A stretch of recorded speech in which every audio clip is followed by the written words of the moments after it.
Estimados televidentes, sean bienvenidos a su programa CEO Talks. Para mí es un gusto en esta ocasión poderles presentar al abogado Pedro Valverde, quien lidera el estudio Valverde y Valverde Abogados. Es un gusto contar contigo. Muchas gracias, Alberto. Y conversar acerca de este mundo tan fascinante y desafiante que es el mundo del derecho. O sea, prácticamente está en todos lados y no podemos hacer nada sin contar con la participación de los profesionales como tú. Muchas gracias, Alberto. Bueno, a la orden. Háblanos de tu carrera, ¿cuándo empezaste a estudiar? ¿Por qué te gustó el derecho? Pues la verdad, yo estudié Derecho, entre otras razones, primero porque tenía el ejemplo de mi papá, o sea, él lo veía todos los días dedicarse a la profesión, hablar mucho de los temas jurídicos. Y además yo creo que sí, definitivamente yo tenía ciertos skills que me fueron inclinando a la carrera. La verdad es que me gustaba mucho leer, me gustaba mucho lo que pasaba en el país, leía mucho de política y la política está muy vinculada con temas jurídicos y definitivamente siempre sentí la inclinación hacia allá, así que estudié Derecho por eso y apenas toqué la universidad me convencí de que era lo que yo quería hacer. Tu papá fundó el estudio, ¿no? Sí, mi papá lo fundó en 1969. ¿Y desde cuándo te incorporaste? Bueno, desde el preuniversitario. Yo comencé a trabajar desde el preuniversitario. Obviamente, pues siempre dándome los espacios para poder estudiar y para poder ir a clase, pero la ventaja que teníamos en esa época es que los estudiantes, ventaja y desventaja, pero la ventaja desde el punto de vista del que quiere comenzar a aprender la carrera es que podíamos estudiar y trabajar al mismo tiempo. Entonces yo realmente entré con él desde el preuniversitario. Y tu primer trabajo fue igual con tu papá, ¿no? Sí, claro, yo trabajé con él mucho tiempo. O sea que tu carrera es larga, o sea, es el único estudio en el que tú has... Bueno, en el estudio jurídico sí. Sí. Estuve durante un lapso de 2 o 3 años trabajando en una empresa en el área jurídica, una empresa que además era cliente y sigue siendo mi cliente, con quien tenía una relación muy personal, mi papá con el propietario de la empresa. Pero salvo ese pequeño espacio, el resto del tiempo siempre he trabajado con mi papá y bueno, ahora ya él está retirado, pero la firma sigue, ¿no? Conversamos antes de entrar al set que tú tienes una maestría y una especialización en Derecho Constitucional. Explícanos un poco. Bueno, no, yo hice una especialización en Derecho Constitucional en la Universidad de Salamanca. Ya hace 15 años. Y luego hice hace poco una maestría en Derecho Internacional de la Empresa con la Universidad de Barcelona, ¿no? Esos son parte de la carrera, del título de abogado son las dos títulos. ¿Y cuál dirías que es como el foco del estudio o los ámbitos del estudio? Bueno, el estudio es básicamente corporativo. Corporativo. ¿No? Nosotros estamos en el giro ordinario de nuestros clientes, pero eso nos lleva obviamente a profundizar en los temas de los clientes. Nosotros vemos laboral, societario, tributario, todo el área contractual, pero aparte de eso, por mi ejercicio profesional, he participado en muchos arbitrajes, manejo mucho en temas de litigio, contratación pública por clientes públicos y privados, y entonces eso también nos ha permitido entrar en otras áreas, ¿no? En el mundo de los seguros también, tengo algunas compañías de seguros que son clientes míos desde hace mucho tiempo. Y entonces, la verdad es que los abogados, probablemente en países mucho más grandes, hay abogados que se dedican a un tema puntual y solo de eso viven. En nuestra área, en nuestro país, en esta región, sobre todo en un país pequeño como el nuestro, los abogados, sobre todo los que ya tenemos algún tiempo en el ruedo, vamos explorando muchas áreas en función de las necesidades de nuestros clientes y en muchas ocasiones hacemos clic con el tema y nos quedamos en esa área, ¿no? Entonces eso hace que muchos abogados tengamos, digamos, un espectro bien amplio de ejercicio profesional. Y varias aristas de formación. Es correcto, así es. Tú tienes una familia de abogados, ¿no? A mí me impresiona, tus hijos estudiaron leyes, tu esposa trabajó contigo. Bueno, sí, mi esposa es mi socia, y digamos es fundamental en la estructura del estudio porque ella es la que, yo salgo mucho a reuniones y ella es la que está en el día a día en la oficina. Y mis 2 hijos estudiaron Derecho, el mayor se graduó en Inglaterra el año pasado y probablemente va a estar allá por algún tiempo trabajando en una firma. El segundo está estudiando ya Derecho también, pero a diferencia de lo que muchos piensan, yo jamás, ni mi esposa ni yo, jamás les dijimos que estudien Derecho. Nunca se lo insinuamos porque yo creo que los chicos tienen que encontrar su camino, ¿no? Y creo que cualquier tipo de influencia o presión, sobre todo nosotros que somos padres pero que fuimos hijos, esa presión a veces es negativa, ¿no? Cuando los papás nos quieren llevar a un camino, nosotros nos queremos ir a otro lado, así que nunca quisimos influir. Tú lo dejaste que ellos escogieran libremente. Libremente. ¿Y las universidades en las que estuvieron tienen algún énfasis de derecho o ellos están siguiendo alguna línea? Bueno, lo que pasa es que en Inglaterra, digamos, tú puedes ser litigante o puedes ser abogado corporativo, ¿no? Y mi hijo, que ya se graduó, decidió ser un abogado asesor. Asesor. En esa línea está, ¿no? Y bueno, el segundo todavía no sé qué va a hacer con su vida. Pero tú haces los dos campos, o sea, tú eres asesor Y litigante. y litigante. Claro, porque el sistema nuestro es diferente al sistema británico o americano. Y el sistema británico no te permite hacer las dos cosas. Tienes que coger una de las dos líneas. Los litigantes son los que van a la corte y que se ponen las pelucas y se dedican, esos son los que se llaman barrister. Y los asesores son son solicitors y son rangos, áreas diferentes y no pueden, el que litiga, el barrister, no puede hacer asesoría y viceversa. Acá los abogados hacemos de todo un poco, igual pasa en Estados Unidos y en otros países, ¿no? ¿Cómo defines, Pedro, tu misión? O sea, ¿cuál es tu propósito como abogado? Bueno, a ver, por un lado, resolver los problemas que un cliente trae cuando me viene a visitar, obviamente, pero más allá de resolver un tema puntual, yo trato de establecer relaciones de largo plazo con mis clientes. Nosotros tratamos de ser, digamos, tratar de ser parte del giro ordinario de nuestros clientes y estar a la mano para que en toda decisión importante o no importante que tengan que tomar, siempre estemos nosotros para ayudarlos a ir hacia el camino correcto. Porque el problema muchas veces es que los clientes, los empresarios, digamos, yo creo que cada vez menos, pero sigue ocurriendo y mucho, buscan al abogado para resolver problemas y los abogados, y ese es yo lo digo siempre, los abogados estamos más para evitar problemas que para solucionarlos. Ese es un buen enfoque, o sea, uno debería tener siempre un abogado como su consejero en la toma de decisiones para evitar incurrir en algún inconveniente posterior. O para tomar mejores decisiones. Para sacarle mayor provecho a la situación. El problema es que a veces no los buscamos, sino cuando ya tenemos un problema. Los abogados no somos bomberos. Podemos apagar los incendios, pero el abogado debe ser bien utilizado y le sacas mucho más provecho si lo buscas antes de que haya el incendio. En este enfoque de servir y de estar cercano al cliente permanentemente, yo me acabo de acordar de algo que decía Stephen Covey en el libro La Tercera Alternativa, que él decía que lo importante es ser transformacional más que transaccional. Es decir, tú estás ahí para crear, para llevar al cliente al siguiente nivel y no solamente para solucionar su problema. Por supuesto, lo que pasa es que el derecho y la visión de un abogado respecto a lo que sucede en un país o a la coyuntura de un negocio es muy diferente que la del empresario. Siempre, los abogados estamos mirando la misma foto, pero en la misma foto vemos cosas diferentes que las del empresario. El empresario obviamente tiene, y su equipo, ¿no? Su financiero, su comercial, ellos están enfocados en el negocio, están enfocados en el objetivo. Los abogados vemos algo que ellos no están viendo y estudiamos para eso. Entonces, tener a tu abogado y utilizarlo en el tiempo adecuado te agrega valor. Te agrega valor y te permite, digamos, te da una visión que tú no tienes por qué tenerla, porque tú eres empresario y estás ejerciendo el rol de empresario.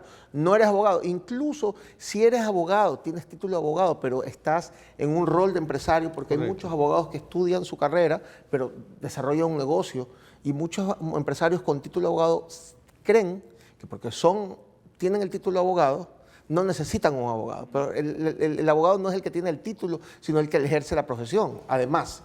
¿Y tus valores personales? Bueno, uno de tus valores debe ser el estar permanentemente estudiando y aprendiendo, ¿no? Pero por supuesto, ¿no? Porque tienes que estar al día de la jurisprudencia o del conocimiento legal, digamos. Sí, obviamente, a ver, el derecho evoluciona con la sociedad, ¿no? El derecho va evolucionando con la sociedad porque las relaciones sociales que son reguladas por el derecho, obviamente van cambiando. Entonces las leyes tienen que irse adaptando a las nuevas necesidades y a las realidades. Y ese cambio... Hay que estar al día, digamos. Tenemos que estar al día, ¿no? Quizás no al detalle porque hay temas en los que nosotros en nuestro giro ordinario no trabajamos. Entonces obviamente no te enfocas en ciertos temas que no ves. Pero llega un cliente que te pide algo y inmediatamente tienes que meterte en el tema que te pide. Y en lo que haces diariamente, obviamente, tienes que estar muy actualizado. La responsabilidad es un valor tuyo. ¿Qué otros valores me podrías...? Bueno, yo creo que la integridad. La integridad. Y yo creo que la integridad que es común a cualquier actividad del ser humano. Un ser humano tiene que ser íntegro. ¿Y qué es para ti la integridad, Pedro? La integridad es transparencia en las relaciones, ¿ya? Transparencia en las relaciones, en lo que comunicas y en lo que exiges y en lo que ofreces, ¿ya? Y por otro lado, en tu ejercicio y en tu procedimiento, tienes que ser íntegro también siendo leal con tu cliente. Y leal no significa, no significa, hablando en bruto, no significa venderte a la otra parte, no. Leal significa en decirle lo que no quiere escuchar. So pena de que el cliente en un momento dado no le guste tu comentario y busque otro abogado. Bueno, pero uno no puede ser un abogado cómodo, un abogado que simplemente dice lo que quiere escuchar el cliente, ¿no? Parte de la honestidad es ser honesto con el mismo cliente, diciéndole lo que se puede, lo que no se puede, lo que es ético, lo que es legal o lo que no es legal. Y un abogado, igual que muchos, yo por lo menos, yo jamás me traiciono a mí mismo. Yo nunca me traiciono a mí mismo. Yo nunca no hay cliente que me haga hacer algo que está en contra de mis valores y de mis principios. Me parece fantástico. Sobre todo que ese es uno de los desafíos del mundo del derecho, ¿no? Vemos mucha corrupción en todos los ámbitos. ¿Sí? Bueno, y ojo, y no es un problema del Ecuador. Ni siquiera es un problema de América Latina, es un problema del mundo. La corrupción. Y la corrupción, pero no solo la corrupción en cuanto a tráfico de influencias o a dinero a cambio de situaciones. Corrupción y en general, el problema es que hay valores y hay principios fundamentales para una sociedad que hoy en día están en duda. Porque el problema comienza cuando se comienza todo es relativo. La relativización. Toda la relativización de principios que no pueden ser relativos, porque son fundamentales para la estructura de una sociedad que funcione. Y entonces, obviamente nosotros, los abogados, que estamos en el día a día de los negocios y que obviamente somos parte de una sociedad y estamos en los cierres de negocios, estamos en los patrocinios con el Estado, a favor del Estado, en contra del Estado.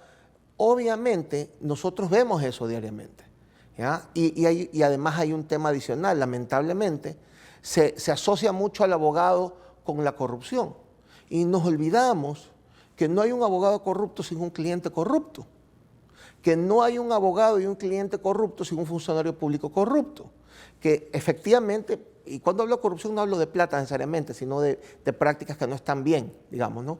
Pero no solamente pasa en empresarios, abogados, también hay médicos, arquitectos, digamos, es un problema de relativización que afecta a toda la sociedad, padres, hijos, profesores. En el mundo educativo. El mundo educativo. Entonces, creo que para mí ese es el gran desafío de la sociedad, pero también de los abogados, ¿no?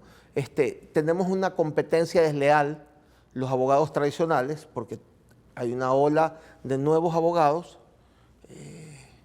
que la han tenido muy fácil, con grandes patrimonios, y que están vendiéndole a muchos clientes la idea de que las cosas son mucho más sencillas y se hacen mucho más rápido por vías poco ortodoxas. Y eso es un problema, porque al final de la historia, esos problemas que se solucionan de esa manera, a mediano plazo, pasan factura. Ahora, tú tienes, Pedro, es un abogado con mucha experiencia. ¿Cuántos años vienes ejerciendo la profesión? Bueno, la profesión van a ser 30 años. 30 años. Formalmente, pero metido en el mundo del derecho. Desde que estabas en la universidad. Sí, realmente. Bueno, de tu padre lo tienes que haber escuchado sí, muy chiquito. también, así es. ¿Cuál ha sido el caso más difícil o la experiencia más difícil que te ha dejado más lecciones en tu vida profesional? Pues no, hay varios temas, ¿no? Hay situaciones muy complicadas en los que he tenido que esforzarme al máximo, aplicarme al máximo para poder sacar adelante situaciones muy críticas. Pero yo creo que el caso o el patrocinio más complejo fue el que tuve que hacer durante casi una década representando a un cliente en el gobierno, un gobierno poco democrático, que me obligó a hacer una defensa internacional que me tuvo fuera casi 7 meses durante un año, ¿no? Es complicado defender a un cliente cuando la cancha, el árbitro, la pelota, los arcos, el público, los relatores deportivos, todos pertenecen al otro lado, ¿no? Pero bueno, la gran conclusión que me dio esa experiencia es que para todo hay una estrategia, incluso cuando estás en una desventaja grotesca. Siempre hay una estrategia, siempre hay una estrategia. ¿Y cuál es tu definición de estrategia? Bueno, estrategia para mí es el diseño y la planificación de una hoja de ruta que te permita llegar a donde tú te planifiques, ¿no? En el mundo del derecho es si tú quieres, sería en un litigio, ganar un litigio, o si quieres en el derecho tener éxito en lo que estás manejando, tienes que tener un camino. Los abogados somos estrategas por naturaleza. La profesión del abogado, las universidades forman estrategas. Las universidades de derecho forman estrategas. Fantástico. El abogado es un estratega. ¿Y reciben o no las clases de estrategia? Yo creo que tú has ido aprendiendo en el camino, ¿no? En el camino. A mí no me enseñó nadie estrategia y no sé si en las nuevas... Yo creo que en la carrera no está la materia de estrategia. Qué interesante. Hablando de tus hobbies, ¿qué te gusta hacer en tus ratos libres? ¿Con qué combinas este mundo del derecho, que es un mundo estresante, y ahí podrías tener algunos hobbies que te lleven hacia lo que a ti te gusta en tu ámbito personal y familiar, ¿no? ¿Sabes una cosa? El estrés creo que es algo que lo sientes cuando... El estrés... Tú sientes estrés cuando estás haciendo eventualmente algo que no disfrutas. Porque te ha de pasar, a veces puedo estar mucho tiempo metido en un tema de mi carrera y yo no me estreso, estoy feliz. Bueno, yo lo comparto contigo, pero hay un ámbito del estrés que es cuando hay circunstancias que no puedes controlar. Ah, ya, eso es otra historia. Claro, pero ahí sí... Y ahí comienza la ansiedad que te jala. Yo me imagino que en el mundo del derecho hay temas en los que no puedes controlar, ¿no? ¿Verdad? El juez o... Sí. Claro. Una de las sensaciones... O la corrupción, digamos. No, a ver, una de las sensaciones más estresantes que tiene el ejercicio de la profesión es cuando estás a punto de escuchar la resolución de un caso. Claro. ¿no? Eso es terrible, eso es terrible. El día anterior a escuchar la sentencia. No, cuando ya terminan los alegatos y te van a dar, y los jueces dicen, vamos a reunirnos para deliberar, yo estoy, digamos... A eso me refiero. Eso es muy estresante. Pero bueno, ¿qué hago?